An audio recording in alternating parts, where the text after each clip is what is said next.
فعاش القلب إخلاصا وصرت تحوم كالطير تحلق في ثقافات وتنهل من ربى الخير. My name is Menk. I'm an accountant in a company here in Dubai. I want to ask you something that whenever I ask for forgiveness in front of Allah, I become very sad and sometimes cry as well in state of salah. And I get really motivated that I won't commit a sin.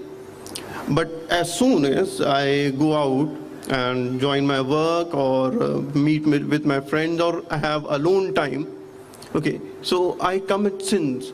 Even though I just 15 or 20 minutes ago I asked for forgiveness.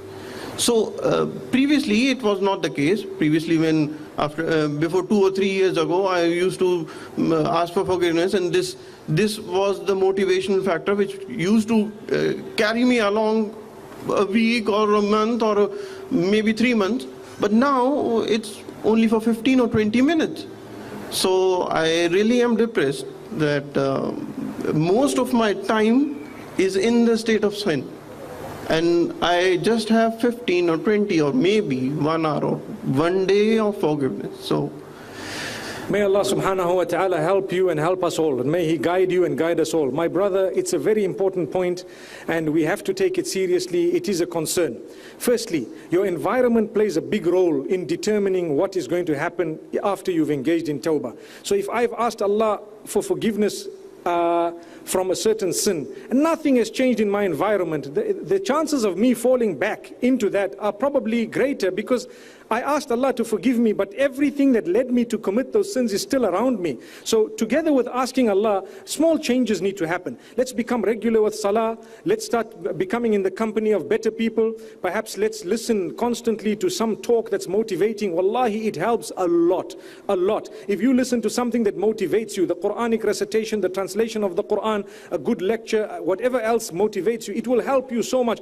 Keep it constant and keep the dhikr of Allah on your tongue and in your heart. Because if you remember Allah, Allah, subhanallah, alhamdulillah, Allahu Akbar, it's very, very powerful. It will actually remind you of your duty unto Allah. Similarly, what's important is if your heart is stuck in the house of Allah, like the hadith describes, رَجُلٌ قَلْبُهُ مُعَلَّقٌ بِالْمَسَاجِدِ, a man whose heart is stuck in the house of Allah subhanahu wa ta'ala, and you are constantly concerned about the next salah, and you arrive a little bit early in the masjid, you make your wudu, that will help you a lot. It will bring about so much calmness. And sometimes we work in an environment that is perhaps, not so encouraging of our salah. Maybe we have mates who are not too bothered. They may not be Muslim at all. It might be a workplace that may not be encouraging, a person to fulfill their salah on time. It's up to us to find a way and to build a method of how I'm going to work and how I will find my moments for salah, who I will read salah with. What I have found very beneficial is when you are more than one, then you think similar, it's far easier for you to obey Allah subhanahu wa ta'ala. If we are moving two people, the minute the time for salah comes, you look at each other and you say, time for salah. It's done.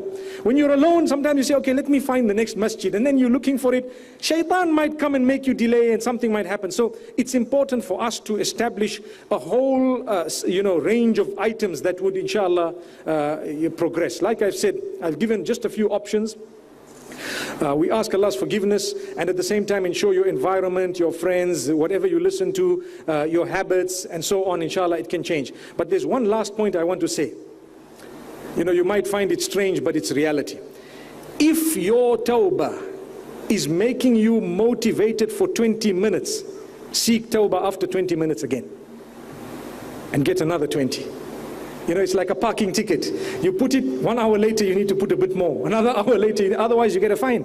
So before, like you say, and wallahi, I salute your courage to have said this thing open, but it happens to all of us that sometimes, you need a bit of a recharge of a battery. I spoke about it, giving the example of the phone, that the battery dies or it comes low. When it gets to 10%, it tells you to recharge. Same applies with us. When our that tawbah and the feeling we felt is driving a little bit low, that boost we need, plug it in again. Go to the masjid, meet a good man, meet someone, do something good, try and read a good book, motivation, the Quran, the recitation, something that motivates you. Keep it going. May Allah subhanahu wa ta'ala help us all, and may He make us from amongst those who can be motivated to do good. Wallahi, you are so correct. It's very difficult in this environment of materialism. Everything is about money, everything is about perfume, everything is about lovely things and flashy items, everything is about the latest and the latest, in such a way that we forget to turn to Allah.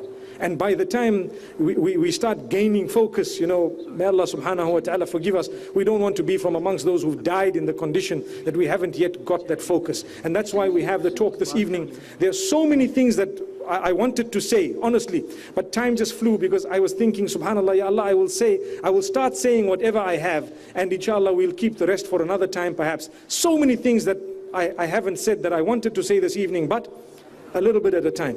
Jazakallah khair, my brother. One thing I would just want to say that... Is it connected to what you just said? Yeah, just do dua for me, please. Barakallah fiqh. The dua we did right at the beginning, I started with it to say, may Allah guide me and guide you, and help us all, inshallah. We are all in one boat, my brother.